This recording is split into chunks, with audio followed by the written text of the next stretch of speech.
Doctor बाबा साहब आम्बेडकर जिन्होंने संविधान बनाया, उन्होंने राजगृह नाम का, आप मुंबई आएंगे तो देखेंगे राजगृह नाम का घर बनाया खुद कॉन्ट्रैक्टर को बोलकर। तो खर्चा बढ़ते गया, 40,000 रुपए ज्यादा खर्चा आया जो बजट था, और बाबा साहब के पास पैसे थे। राजगृह में बाबा साहब रो रहे थे नीचे बैठ के। तो माई साहब ने पूछा हुआ क्या, तो बोले 40,000 रुपए देने हैं और मेरे पास तो है ही नहीं, अब कैसे दूं। देखिए, देश का पहला लॉ मिनिस्टर, संविधान ही जिसने बनाया, जो संविधान सभा का अध्यक्ष था, जिसको 40,000 रुपए का 40 करोड़ रुपए एक बात बोलता तो कोई भी दे देता देश में। ये सारी जो असंवैधानिक चीजें जो की इन्होंने, इसमें कहीं भी जुडिशरी बीच में नहीं आई। आप कोविड के टाइम में जो वैक्सीन के बारे में इतने लाखों लोग मरे, सुओ मोटो कुछ हुआ?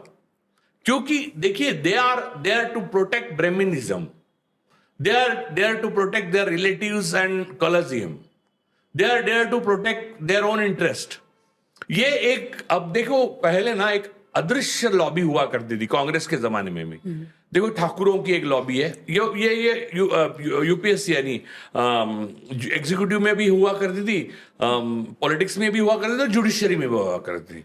कायस्थों की एक लॉबी थी और ब्राह्मणों की, पंडितों की एक लॉबी। अब तो ये खुले खुले होने लगी। और अब क्या हुआ, आरएसएस ने वो चाहा कि पंडितों की और कायस्थों की और ये मिटाकर ये हिंदुओं की लॉबी और अदर्स। अब हिंदुओं की यानी हिंदुओं की भी नहीं, संघ वाली, संघ का मतलब ब्राह्मणिज्म है। देखिए, ब्राह्मणिज्म को मदद करने वाला बहुजन भी ब्राह्मणिज्म ही फॉलो करता है। तो अगर कोई बहुजन है, जन यादव फॉर एग्जाम्पल, जो बजरंग दल के कार्यक्रम में जाते हैं, उनकी कोशिश क्या होती है, this is typical inferiority complex. मेरे मालिक मुझे अपने साथ बैठने का दर्जा दे रहे हैं। ये फ्यूडल सिस्टम की हजारों सालों की गुलामी है ना बहुजनों की, वो वहां पनप रही है। और जुडिशरी में ये खतरनाक, इससे ज्यादा कुछ हो ही नहीं सकता।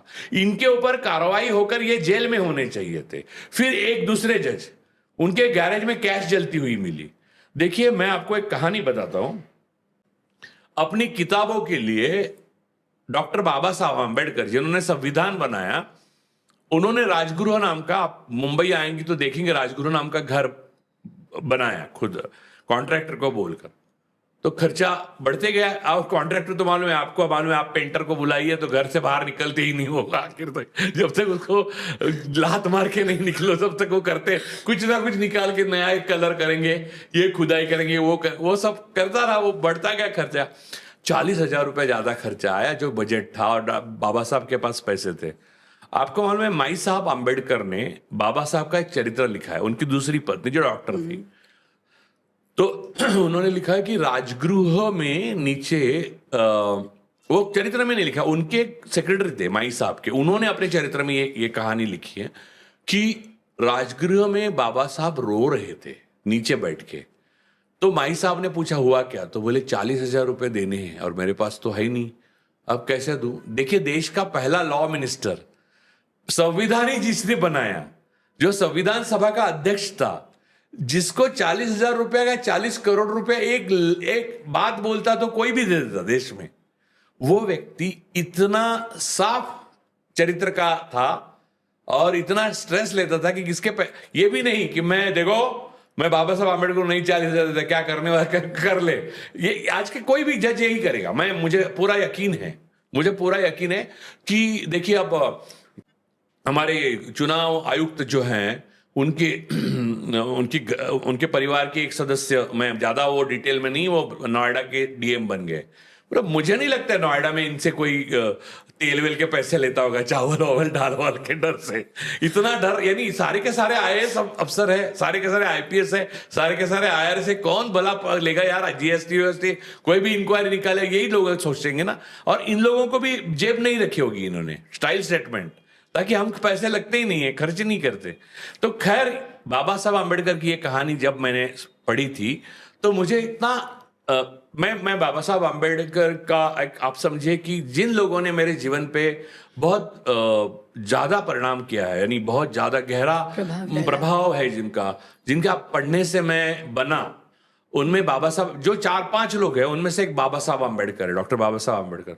उनके बारे में ये कहानी मुझे जब पता चली ना, मेरे रोंगटे खड़े हो गए यानी मुझे ऐसा लगा कि जीवन में सुख, अय्याशी, पैसा, सुविधा, ये सब कुछ नहीं है। आपके मूल्य है जो जीवन जीने के लिए आपको काफी होते हैं, और आपके जीवन का उद्देश्य ज्यादा महत्वपूर्ण है।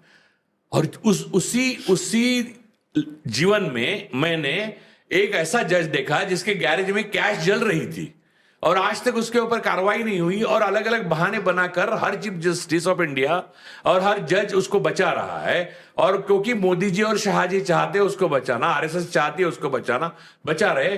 ये सरकार और इलेक्शन कमीशन, सरकार और जुडिशरी दोनों की जो शादियां हो रही है और हनीमून और मनोमिलन चल रहा है, नहीं मिलन ही कहते हैं, मनोमिलन ही क्यों, तो जो चल रहा है ये लोकतंत्र के लिए बहुत घातक सिद्ध हो रहा है। ये आप समझिए कि इस देश में लॉ एंड ऑर्डर नहीं है आम आदमी के लिए। आप उमर खलीद का एक उदाहरण दे रही है। मैं तो कितने उमर खलीद, रुपेश कुमार का क्या हुआ? रुपेश कुमार को आपको पता है कि इप्सा उसकी वाइफ जो है वो फेसबुक जो पोस्ट डालती है, इस बार मिली तो उसका बहुत ज्यादा ट्राइग्लिसराइड, स्ट्रेस से बढ़ता है ना ट्राइग्लिसराइड, कोलेस्ट्रॉल बढ़ा था, उसको पाल्पिटेशन होता है, ये एंग्जाइटी का लक्षण है, और ये सारी चीजें। उसको 1 महीना दवा दी और बंद कर दी, हमें कोई पड़ी नहीं। यानी रुपेश कुमार कोई है ही नहीं इस देश का। यानी अब देखिए, मुर्दे जिंदा होकर होर्डिंग के लिए जा रहे हैं बिहार में, और जो जिंदा लोग हैं वो मुर्दे बन गए हैं, जो जिनके साथ राहुल जी ने चाय पी। तो ऐसी स्थिति में आप समझिए कि जुडिशरी डिफंग हो गई है, नल एंड वॉइड है जुडिशरी। हमें जुडिशरी को फिर से सशक्त इस पहियों पर खड़ा करना चाहिए, नई तरीके से करना चाहिए, जूरी सिस्टम लानी चाहिए। कोलोजियम को बदलने के साथ साथ हमें यह भी होना चाहिए कि सरकार में कोई भी पक्ष हो, कोई भी सत्ता पक्ष में हो, उसका इंटरफेरेंस जुडिशरी में ना हो, उसका बहुमत का फायदा ना हो। ये ऐसा स्ट्रक्चर जुडिशरी के लिए बनाना जरूरी है। और सबसे बड़ी बात यह है कि एक्सेसिबिलिटी, रिप्रेजेंटेशन और पार्टिसिपेशन, ये तीनों सारे जाति, धर्म, सेक्स यानी मेल, फीमेल और एलजीबीटीक्यू सबको मिलना चाहिए। और रीजन, नॉर्थ ईस्ट से केरला से लेके सिर्फ गुजरात का ही पंचोली जा रहे हैं, गुजरात के ही ये जा रहे हैं, गुजरात से ही सब लोग जा रहे हैं। अब सब कुछ गुजरात ही करेगा तो एक गुजरात देश बनाओ आप अपने लिए। हम आराम से दूसरे देश में रहते हैं, बाहरी बचे हुए देश में। तो अब आप सुप्रीम कोर्ट ऑफ इंडिया कहते हैं, सुप्रीम कोर्ट ऑफ गुजरात है ये। पंचोली साहब के जज बनने से मुझे ऐसा लगा कि भारत का supreme court of India supreme court of Gujarat बन गया है। जनता क्या करे, नागरिक क्या करे? देखिए, मैं जबरदस्ती आजाद नहीं कर सकता जनता को ना गांधी जी कर सकते थे।